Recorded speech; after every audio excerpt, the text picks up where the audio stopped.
શહેર ભાજપ પ્રમુખે પત્ર લખ્યો હશે તો સમજીને લખ્યો હશે, પરંતુ એની મૂલવણી કરવા કરતાં હું તો એવું માનું છું કે આ પત્ર વહેલો આવ્યો તો ખૂબ વધારે સારું થાત, કારણ કે લેખિત ભલામણ કરવાથી કોર્પોરેશનના અધિકારીઓની પણ એક જવાબદેહી ફિક્સ થાય છે અને ભલામણ કરનાર કોર્પોરેટરને પણ ધ્યાનમાં આવે છે કે એણે શેની ભલામણ કરી છે, શેના માટે કરી છે અને શું કામ કરી છે. માટે લેખિત ભલામણનો આગ્રહ તો ખૂબ સારી વાત છે.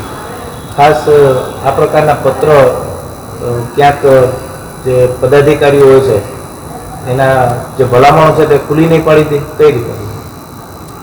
ભલામણો તો ખુલ્લી ક્યાંથી પડવાની છે, પરંતુ એના પદાધિકારીઓને એકચ્યુઅલી કાયદાકીય મર્યાદામાં રહીને ભલામણ કરવાનું પણ જ્ઞાન આવશે.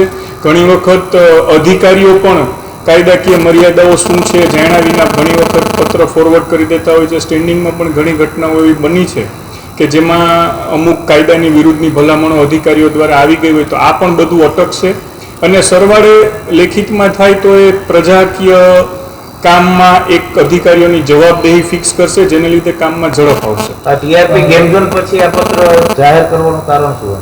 કેમ કે આ ઘટનાની અંદર કોઈ ભલામણ તો કરેલી હોવાનું અનેક જગ્યાએ ચર્ચાઓ ચાલી રહી છે.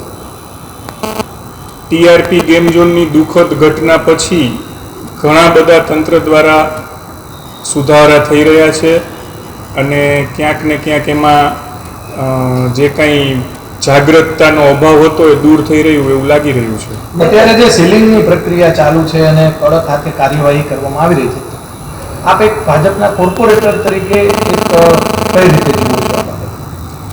સીલિંગની પ્રક્રિયામાં ક્યાંક ને ક્યાંક તંત્ર દ્વારા ઉતાવળ થઈ હોય એવું લાગી રહ્યું છે, કારણ કે કાયદો કહે છે કે કોઈને પણ નોટિસ આપ્યા વિના તમે સીલ કરી શકતા નથી, પરંતુ તંત્ર સીધા જે રીતે સીલ મારવા લાગ્યું છે એ જોતા ક્યાંક ને ક્યાંક પ્રજા માટે ખૂબ એક મુશ્કેલી અને પીડાદાયક અનુભવ છે અને આ કાર્યવાહી કાયદાની મર્યાદામાં રહીને થવી જોઈએ. નીલભાઈ, તમે જે રીતના કીધું કે સ્ટેન્ડિંગમાં ઘણી એવી ઘટનાઓ છે કે કાયદાની વિરુદ્ધમાં પ્રવૃત્તિ આવી ગઈ, તમને એકાદા દાખલામાં કદાચ કાયદાની વિરુદ્ધમાં તો નહીં, પરંતુ ઘણી વખત નાણાકીય મર્યાદાને ધ્યાનમાં લીધા વિના અધિકારીઓ દ્વારા સ્ટેન્ડિંગના એજન્ડામાં પત્ર મુકાવી દેવાતો હોય છે અને આ ઘણી વખત સ્ટેન્ડિંગના સભ્યો પણ ક્યાંક ને ક્યાંક જે સરકારની માર્ગદર્શિકાઓ છે, જે નિયમો છે, જેનું પાલન સંપૂર્ણતઃ કરવાનું હોય છે એ કરવામાં આ પત્રની ભલામણના આધારે, કારણ કે પત્ર કમિશનર દ્વારા આવતો હોય છે એટલે ઘણીવાર એમને પણ એમ થતું હોય છે કે આ ક્યાંક ને ક્યાંક સાચી જ વાત હશે અને ચૂક રહી જતી હોય છે. આપ એક પદાધિકારી તરીકે એવું માનો છો કે જે ભલામણ અથવા પત્ર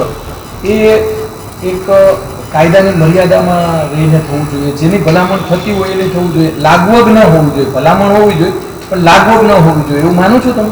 સ્વાભાવિક છે કે લાગવગ તો ક્યાંય ન જ હોવી જોઈએ અને ભલામણ હંમેશા જે કાંઈ છે કાયદાની મર્યાદામાં થાય અને અધિકારીઓ પણ કાયદાની મર્યાદામાં જ કરતા હોય છે. ન થાય ત્યારે જ નાના મોટા વિવાદો સર્જાતા હોય છે. તમે સ્ટેન્ડિંગના સભ્ય રહી ચૂક્યા, જે રીતના કહી શકાય કરોડો રૂપિયા સુધીના જે દરખાસ્તો મંજૂર થતી હોય છે, આની અંદર ક્યાંક ગેરરીતિઓ અથવા તો ધ્યાન ઉપર ન આવતું એવું બની શકે? સ્ટેન્ડિંગમાં કમિશનર દ્વારા દરખાસ્ત મુકાતી હોય છે અને સ્ટેન્ડિંગના ચેરમેન એનો અભ્યાસ કરીને દરખાસ્તનો સમાવેશ કરતા હોય છે અને પછી સ્ટેન્ડિંગના સભ્યો એને ચર્ચાના આધારે પસાર કરતા હોય છે. ઘણી વખત સમયના અભાવે એવું બની પણ શકે કે વિગતો ક્યાંક શરત ચૂકતી રહી ગઈ હોય.